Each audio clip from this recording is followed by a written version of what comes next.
Hello, everybody. It's Lenny Murphy with another edition of the CEO series. I know it's been a while, but we're going to try and fix that going forward and make these more frequent. So, as we're kicking off kind of the refresh of the CEO series, I thought I would reach out to somebody who I have wanted to introduce to our listeners, our audience for a long time. And that is my friend Ted Tagalakis, the CEO and founder of Sparky AI. Ted, welcome. Lenny, great to be here. Thank you for having me on the show. Super excited to spend some time with my dear friend.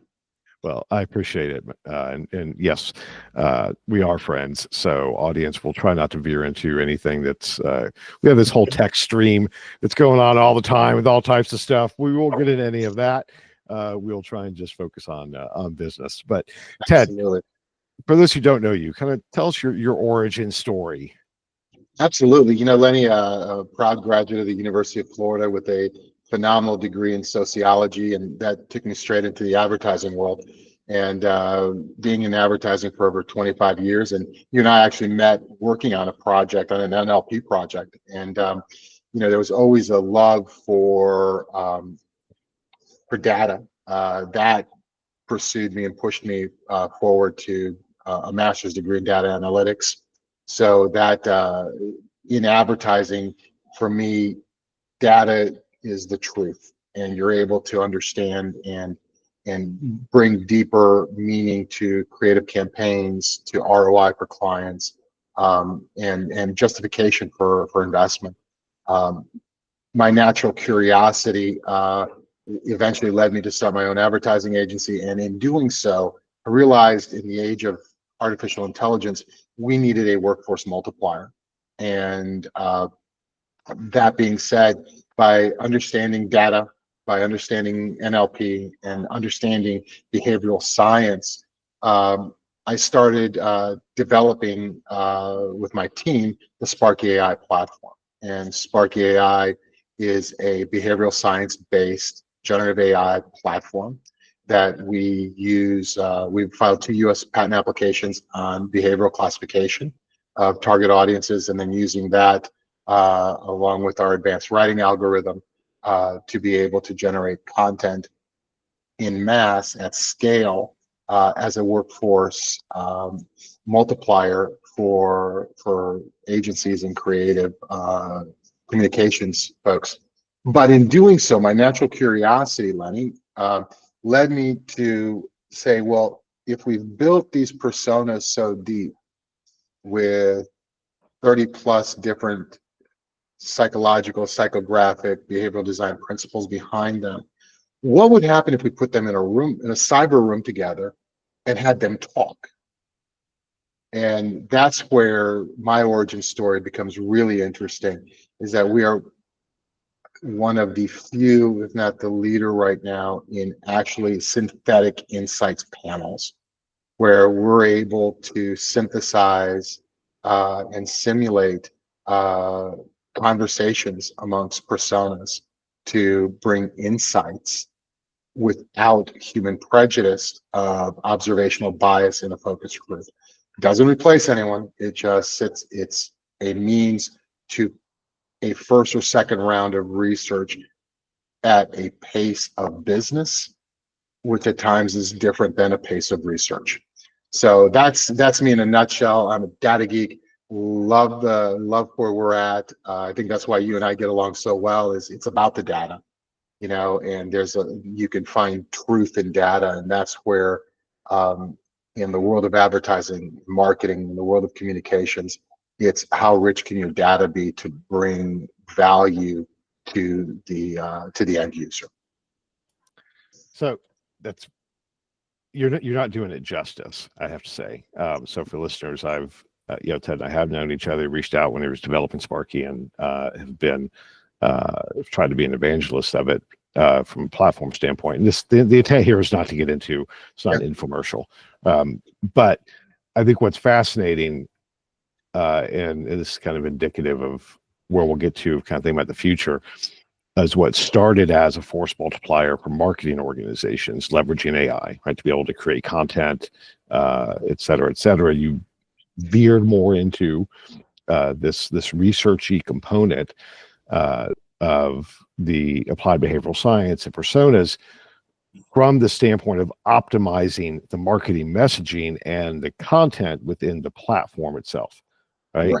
Including the everything from a blog post or an X post or a Facebook post, the imagery, et cetera, is all through this lens of kind of real-time testing and optimization via the synthetic panel with these personas to optimize the marketing messaging.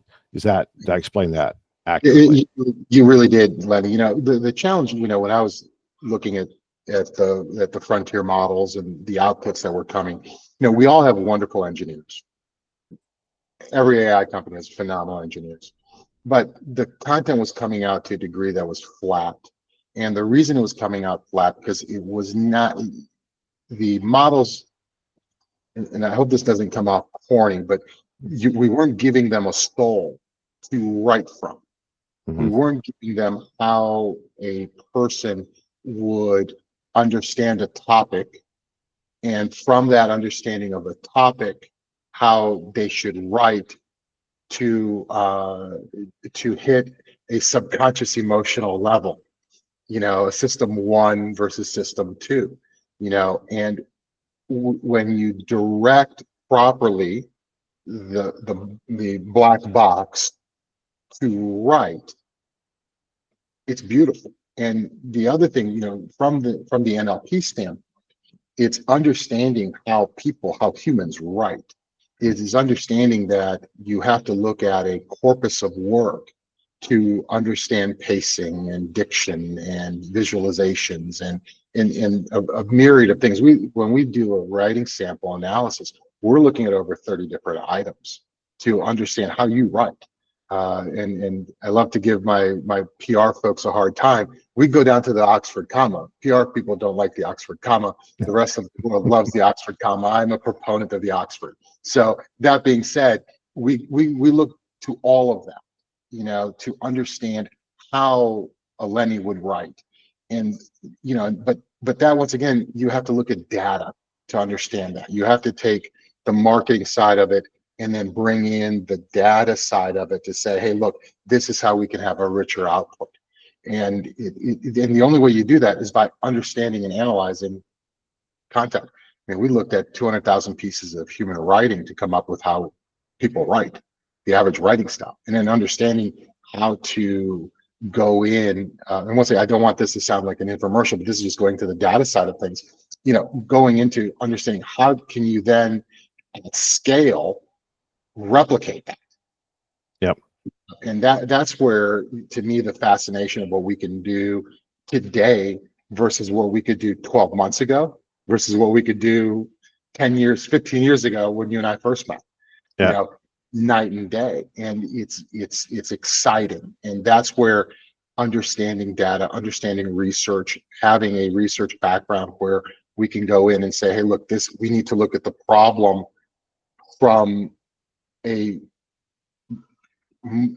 communications marketing standpoint, but also from a research standpoint. Where does the data lead us? Let's not look at the shiny object. Let's look at the data. Let's understand data. Let's get from that point to how we then can start replicating at scale. And that's what we did with Sparky. Is, you know, we looked at, you know, a horizontal, a longitudinal study of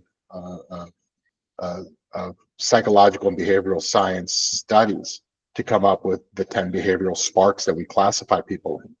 And then it's like, well, in order to understand how a human can act without bringing in situational bias, you know, what would motivate them? What motivates them? What are the psychological principles that will motivate somebody?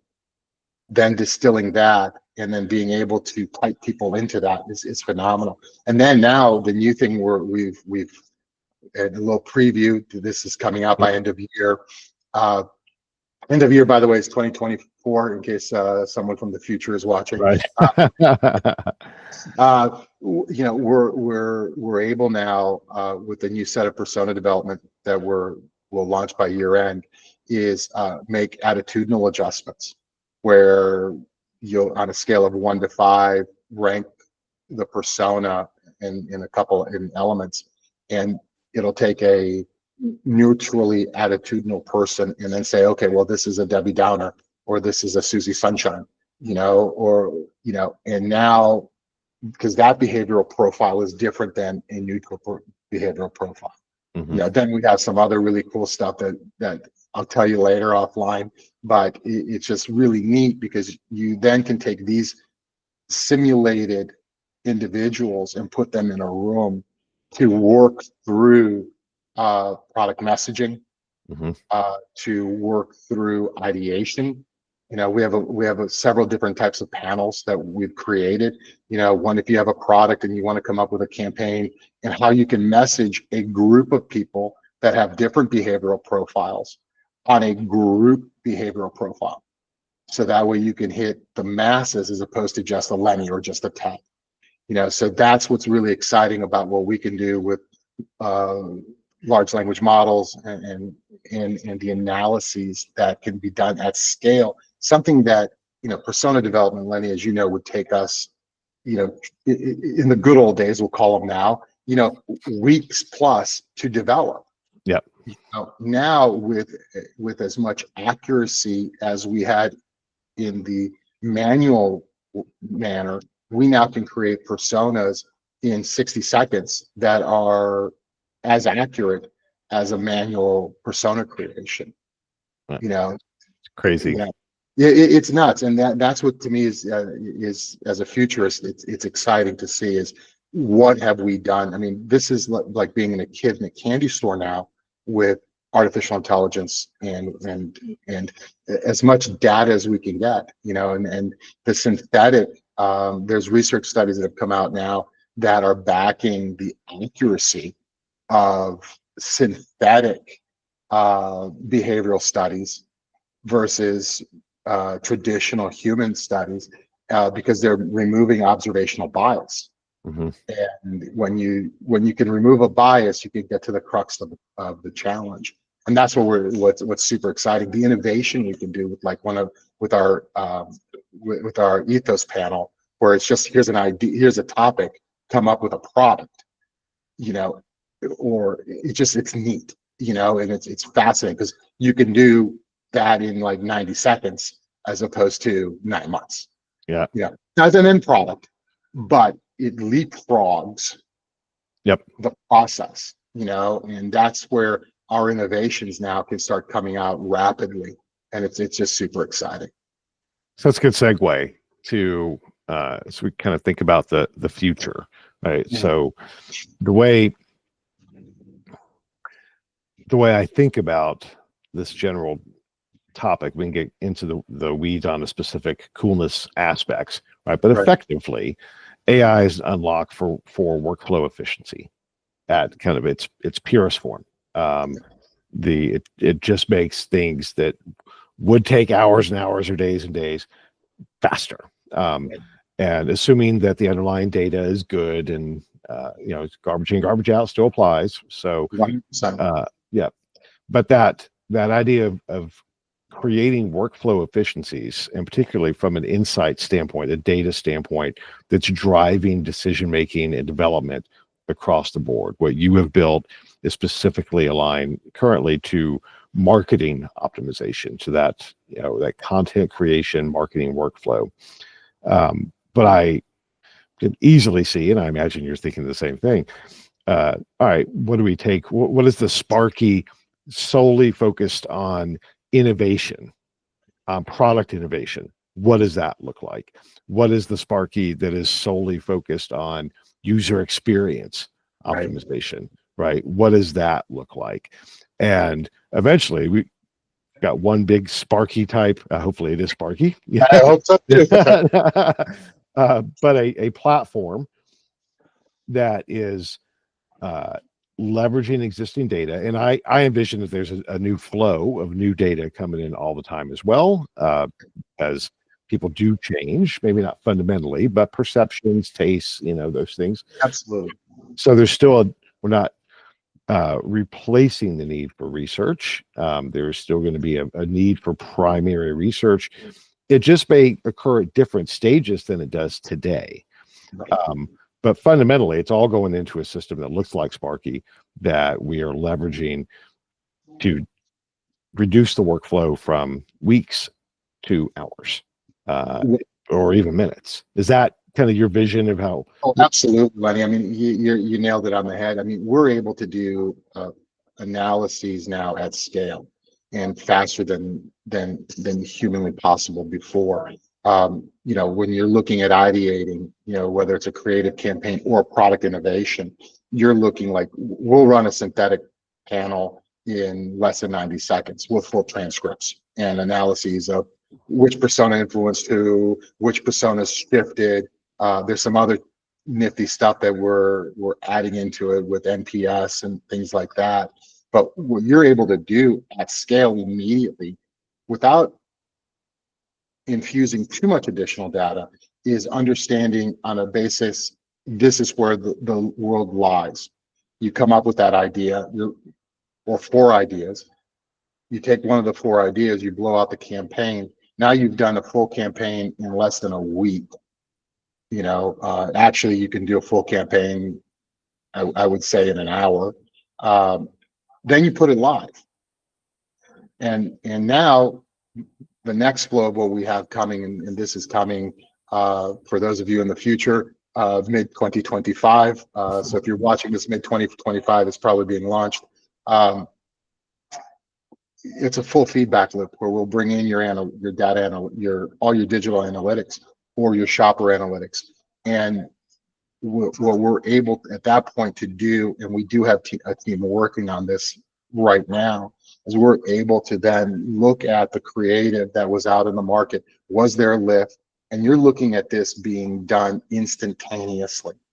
And then you're able to optimize creative as the week is happening. You know, as a proponent of digital media, and especially digital paid media, you have to allow algorithms to work for a week or two.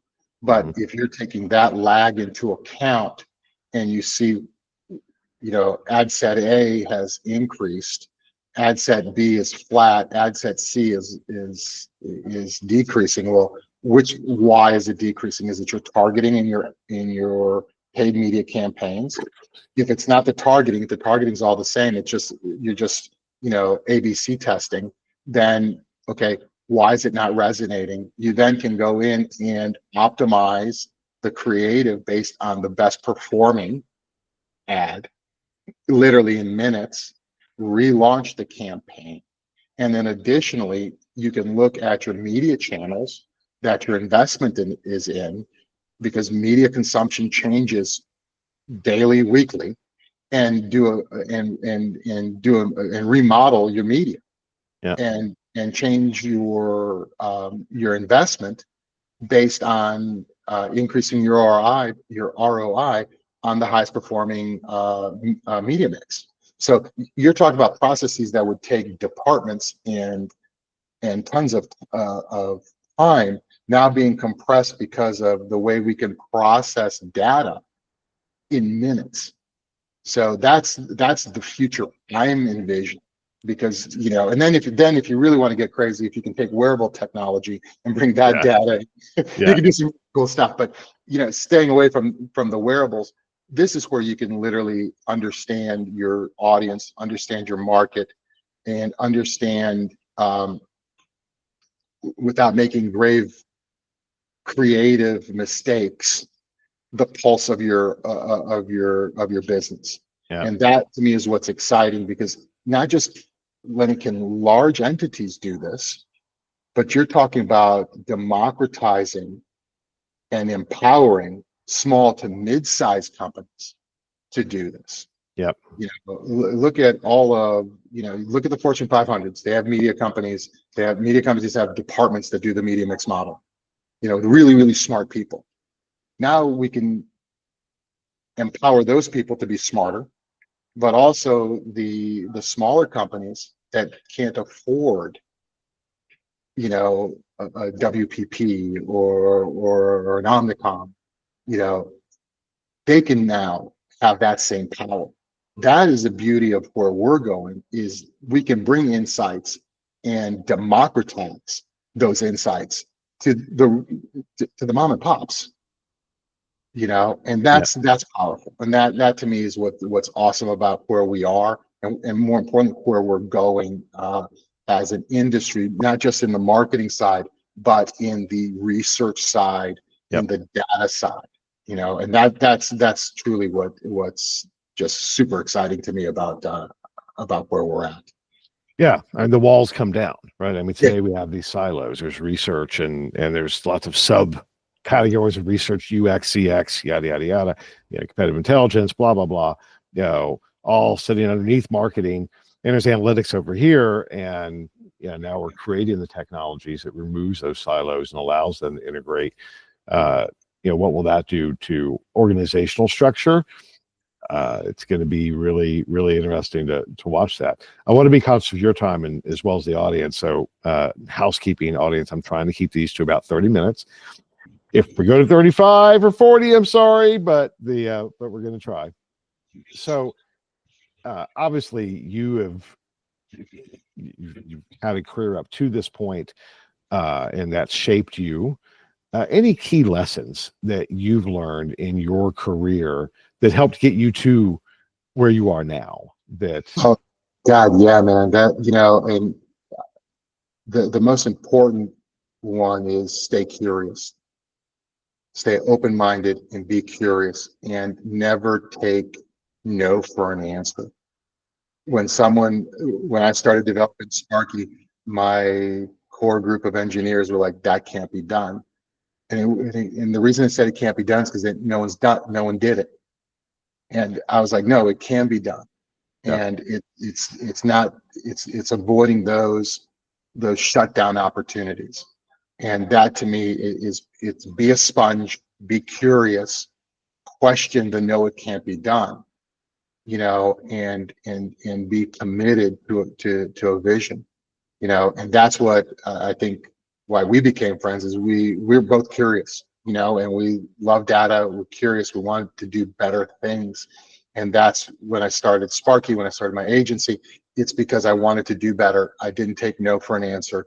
And with Sparky, I was like, you know what? We're going to blow the doors off, because what people said can't be done, I'm going to do. I think 6 months ago, you and I had a conversation about the synthetic insights panels, and you're like, "Oh, that's long, long away. It's far away." And I'm like, "Lenny, Right. And you're like the next day. it's coming on Monday," and the conversation we had on Saturday. So, but that honestly is the thing, is stay curious and be a sponge, and don't take no for an answer. That's been my motto. It's been my philosophy. And also the other thing is listen. And God rest my father's soul, but as a kid, he told me, you can be dead set on what you believe in, but always listen to everybody else. They'll either prove you right, or they'll show you something that you didn't realize. Yeah. And that's where I think we as a society have stopped listening to other people, and we haven't taken that in. We need to open up and listen and take in opposing views, because some of the stuff that we're doing now, there are a couple of things that we've added that just I wasn't thinking of. But because I had a conversation with someone, they're like, "Hey, did you think of this?" I'm like, hadn't, but let me see what we can do. And we didn't execute on that, but that opened the door to something else, and that's what's great. So the question I intended to wrap up with, although I think we may have already gotten there, was advice for the next generation of leaders. And actually, I think it is still relevant. So everything that you just said, and thinking about the future, right? So let's put a different spin on it. As you think about your challenges as a leader in this evolving future, what do you think those are? How are you going to have to adapt, and how do all of us need to adapt to this world where we have force multipliers of technology, we have simplified workflows, we're also unlocking, hopefully, more value creation across the board. Um, how are you preparing yourself as a leader for that?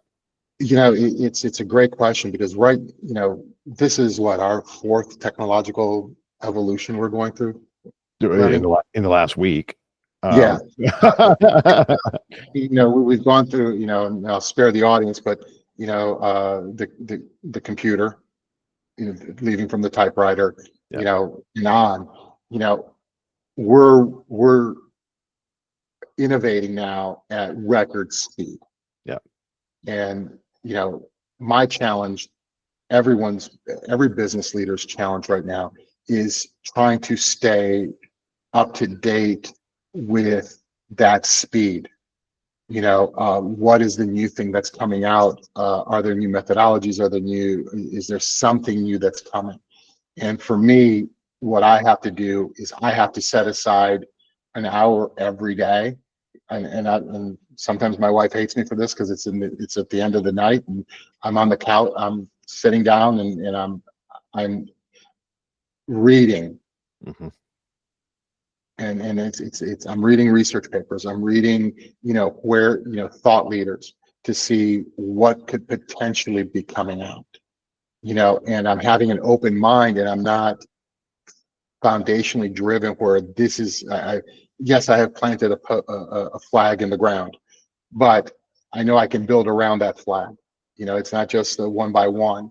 And it's like, how does the new tech that's coming out, how can that impact our business? What new tech do we need for our business? How can we grow our business? And looking at it from a future standpoint of, yeah, this is how things are done now, but being told this is how we've always done it's never the answer. It's how can we do it better? Yeah. Like for us inside the platform, before the synthetic insights panels came out, it's like, okay, well, let's build a persona, let's create a creative brief, and then let's build the tools. Okay, now a process that would take 2 to 3 weeks plus in an agency, we can knock out, build a persona, do a creative brief, and then do a full campaign for social with blogs, blah, blah, blah, blah, in like 5 minutes. Okay, the synthetic insights panels, run the panel, do all that. Now we can create, which is coming soon to a Sparky near you, actually create the campaign after the panel. You can do that whole thing now in under 5 minutes. So what else do we need to do? What other workflow can we bring an efficiency to? That's what, for future, what we need to look for. And we need to try to stay one step ahead. But the only way we're going to do that is by opening our minds, reading the research papers that are coming out, trying to understand where people are going with the tech, what breakthroughs could happen. Look, we're December of 2024. Mm-hmm. I will tell you, AGI is from what I understand, most likely here, just not released. Yep. I think as well. I firmly, because I just know what we can do, and I know I'm just confident it's there. I'm not looking at AGI. I'm looking at ASI, artificial superintelligence. Does that come in 2025, 2026, or 2027? And it's preparing yourself, understanding the tech, not being a laggard. You don't have to be the innovator, but be an early adopter or early majority at the latest to understand how you can implement the technology into your business, into your mind, into your ethos, so you don't get left behind. Because I can tell you this, what we can do today, what we did 12 months ago, are polar opposites, night and day. Yep. And I mean, just this week, there were like 20 some odd models released, like yesterday, and that was 20 more than the 10 before the day before. So we have to open our minds, think of where things can go, look for areas that can be improved, but can be improved. Don't throw AI out there if something can be done on an Excel spreadsheet. That's not the use. How can we improve and better improve lives, workflows, but more importantly, understand the tech? And that's the thing that many leaders get, is understanding what the technology can do, and then trying to envision how it can make you better. Yeah. So I hope that wasn't too long for you or for the audience, but No. that it's an exciting time, and it's one of these things where we can do so much more, we can do so much better our for our people. I was speaking with an agency yesterday, and walking through what we do on the platform. Um, once again, not an infomercial, but we were able to show, you take 2 weeks worth of time and you compress it now to minutes. And it's like, well, now our people can go do other things. Yeah. And that's the thing that people should not be afraid of. And that's the other thing I think we should mention, or I should mention, is get rid of the fear. Embrace the fear, because it's not going to replace you, it's going to enhance you. The moment Yep. you get over that aspect and make that mental shift and understand how to use the tech as opposed to being afraid of the tech, you're going to set your mind right, and you're going to open up possibilities that you never thought existed. Yep. Right there with you. Yeah. Personal testimony, right? I think you and I talked about this. I was, as a consultant primarily, right? I think towards, well, the way I make money is time. There's an hourly rate for my time, et cetera, and I don't pad that, but the process was to take what's in my brain and get it out. And Right. there's just a process that I use to do that, and that's how I, feed my family. Right. And I was concerned personally on, obviously, which is always weird. It's like, I see all this, but I'm not doing it yet, until finally, there was a project and I was pushed for time that I needed to get done, and thought, well, I'm going to, let's see what I can do with ChatGPT to streamline some specific things that were not value add. It was Right. like I needed to compile some information that if I was going and searching for it, it would have taken me 2 hours, right? Right. And instead I was like, oh, holy crap, I got this in 5 minutes. And that was it. That was that getting over component for me to realize, like, there's grunt work that is not value add, and this is not replacing me, because people aren't paying me for the grunt work. The grunt work is necessary to get to the product. Right. So, but see, Lenny, on the grunt work side of it, if you did not have the subject matter expertise that you have, sure, the end result that would have come out from ChatGPT, from Claude, from anyone, would not have been at the level that you brought out. Right. Yeah, I had to write the right prompts and go back and forth in this iterative process. Yes. So I share with the audience I agree with that 100%, and also reiterate the staying abreast. Make time to read. No, none of this TLDR crap, right? You can summarize. That's okay, right? There are things that I summarize, but you need to read it. You need to listen. If it's a podcast, whatever, but absorb this content. Stay connected. It gets the juices flowing. It's just necessary to do that. Even if it's laying in bed, like you, I'm laying in bed. My wife, put your phone down. Like, honey, there's this thing I wanted to read earlier. I didn't get a chance to. I got to read it now, even though 2 seconds later I'm snoring. But It's funny because, like, before the last 2 years, I was for being in digital, I was the most digital person, and was never on my phone, was never whatever. My wife now is saying, you're always on social media. I'm like, I'm not on social media. I'm reading on this, I'm reading on that. And she's like, oh, she goes, but you're still on social media. I'm like, Substack's not social media. Medium's not social media. These research papers I'm reading are not social media. I may get a link off of Twitter to go read, but or X, whatever we're calling it. Well, I mean, Lenny just sent me this link on text, so yeah, I'm on X looking at that. But I'm on Uncle Elon's platform. Let me take a look. Yeah, but you have to constantly read. You have to stay abreast of what's happening. And to your point, look, the TLDRs, you cannot understand. Sound bites don't work. And there's a lot of times that you get into a meeting with someone, and they'll ask a question, and it's the landmine that they're anticipating a soundbite, because that's what what came out on the newsletter this morning. Well, you have to get in deeper. You have to understand it, and the moment you can start understanding that, that's what opens the brain. That's what opens the pathway to enlightenment, to be able to expand your business, to expand your workflows, just to enrich you. Yes.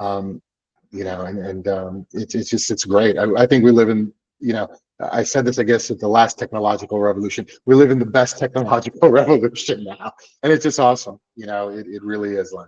Yeah, it is. I couldn't agree more. The contextualization is what enables the dot connecting, right? And it's just like the way we are wired. The synapses firing, neurons connecting. That's what the information flow does, which is probably what's going to generate the super intelligence. Is a very similar process. But anyway, you and I can go on and on. Oh, absolutely. Ted, where can people find you? Lenny, great. So two easy ways, actually multiple easy ways. I'm on LinkedIn, Ted Tagalakis on LinkedIn. You can go to Sparky.ai, fill out the contact form there. It always gets to me. Or you can email me at ted@sparky.ai.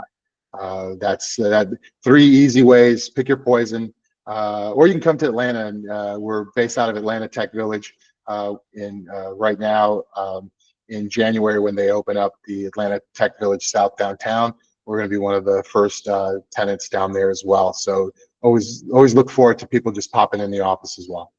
We always have time. Very cool. Well, I will, and I'll be in Atlanta after the holidays, so maybe can be one of the first guests down there. We'd love to have you. We'd love to have you, buddy. Well, Ted, thank you so much. Glad to have you as the inaugural guest of the relaunch of the CEO series. This will be going out live pretty soon. And audience, thank you so much. Appreciate, obviously Ted and I chat all the time, but not like this. So thank you for giving us the opportunity to kind of focus our conversation on something that hopefully was impactful and meaningful for you as well. So that's it for this edition of the CEO series. Everyone be well. As Ted said, we're recording this in December of 2024. So happy holidays as well. And we'll talk soon. Everybody take care. All right.